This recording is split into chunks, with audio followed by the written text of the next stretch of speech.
dalam proses pembuktian itu ada hal yang sifatnya empiris dan transenden, dan kemudian hal yang sifatnya empiris tadi dibuktikan dengan satu asumsi, praduga, keyakinan, tapi tanpa melihat fakta.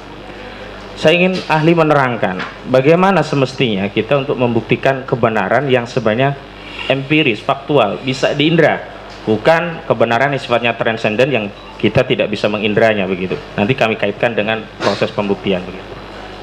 Suatu kebenaran transenden itu datang dari sekuensis logis. Artinya tanpa harus membuktikan datanya itu pasti ujungnya benar itu.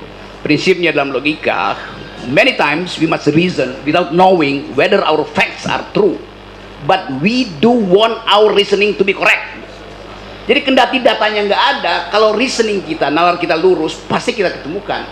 Tapi itu penemuan itu diperoleh oleh reasoning, bukan oleh fakta gitu. Jadi kalau kita kesulitan untuk membuktikan, pakai akal aja. Akal itu bisa dibantah oleh akal juga pada akhirnya. Tetapi dalam soal yang Anda tanyakan tadi, kalau dia pembuktian sebab akibat, kalau saya tahu akibat, saya bisa kendalikan sebelumnya supaya sebab itu tidak menimbulkan akibat kan. Jadi bisa terjadi percakapan sebelumnya untuk menghindari kausalitas itu berujung pada kriminalitas kan, begitu dasarnya. Jadi reasoning kita, kalau kita utuh mempercakapkan sesuatu, lama-lama barang yang tertutup itu dia popping up, dia membuka dirinya sendiri. Nah, tanpa asumsi itu nggak mungkin kita buka. Jadi percakapan, narasi yang ada di publik sekarang ia sepal itu akan membawa kita pada tesis bahwa ya ada yang palsu sebetulnya. Tapi buat apa sih dibicarakan itu? Walaupun memang kalau nggak pernah dibuktikan, tuduhan itu akan berlanjut terus. Kan sayang asumsi itu ada terus kan, Pak Jokowi palsu tuh. Nanti kalau Pak Jokowi satu waktu lengser, lalu orang bilang itu tukang palsu lewat di depan kita, kan nggak enak sebagai bangsa kan. Mending selesaikan soal itu. Undang aja percakapan baru di luar sidang, kan masih ada waktu tuh. Iya. Baik, tolong terangkan karena begini, ada dua isu yang sebenarnya objeknya sama tapi tarikannya dianggap berbeda.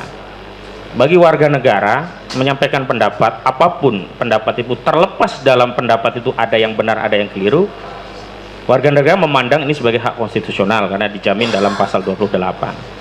Tapi ada semacam fenomena bahkan secara faktual, sejumlah aktivis, sebut saja Edi Mulyadi, Syahganda Nainggolan, Jumhur dan yang lainnya, narasi-narasi kebebasan berpendapat itu sekarang ditarik menjadi seolah suatu kejahatan, misalkan dianggap sebagai kebencian, hoax atau menyebar kebohongan, bahkan dianggap ini menerbitkan keonaran. Saya ingin beri batasan yang konkret, apakah hal-hal seperti itu adalah hak konstitusional yang dijamin konstitusi, atau sebenarnya memang kejahatan? Kalau ini memang kejahatan, hukum saja semua orang berpendapat begitu. Waktu kita pindah dari sistem kerajaan pergi pada sistem republik, semua hal yang sifat privat itu kita hentikan kedudukannya. Raja tidak boleh lagi klaim bahwa dia punya tubuh privat. Begitu pindah republik, raja itu hanya punya tubuh publik, namanya presiden itu. Sekarang KUHP kita campur ulang itu tuh. Menghina presiden artinya menghina martabat Jokowi. Nggak ada di dalam teori filsafat hukum itu tubuh privat raja terpisah dengan tubuh privat presiden terpisah dengan tubuh privat publik. Jadi kalau dia orang publik, seluruh publik boleh menghina dia. Itu konsekuensinya. Lain kalau dia melekat di dalamnya tubuh privat. Menghina raja artinya menghina pribadi raja. Itu mungkin abad 7 udah hilang itu dalam percakapan.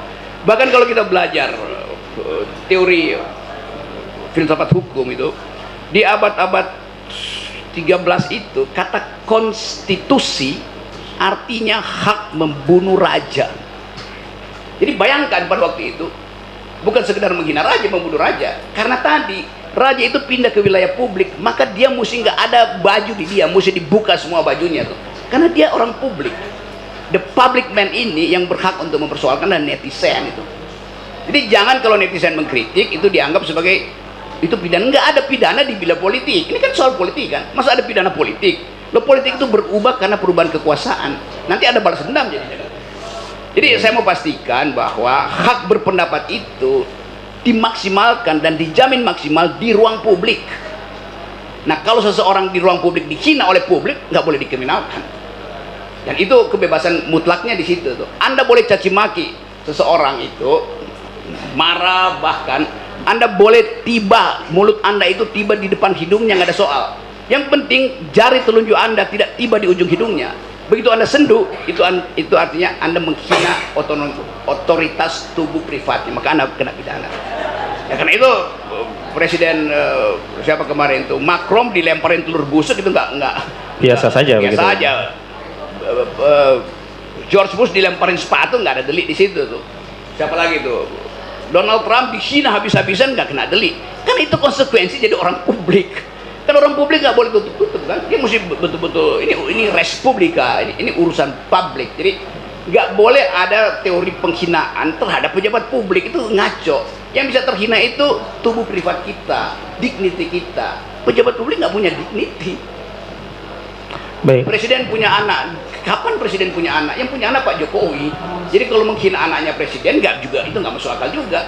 Jadi nggak mungkin ada yang disebut ini istri presiden, ini anak presiden. Di dalam basa-basi diplomasi iya ini first lady itu. Tetapi secara hukum nggak mungkin presiden punya anak. Karena itu nggak mungkin juga anak presiden punya ayah, kan begitu.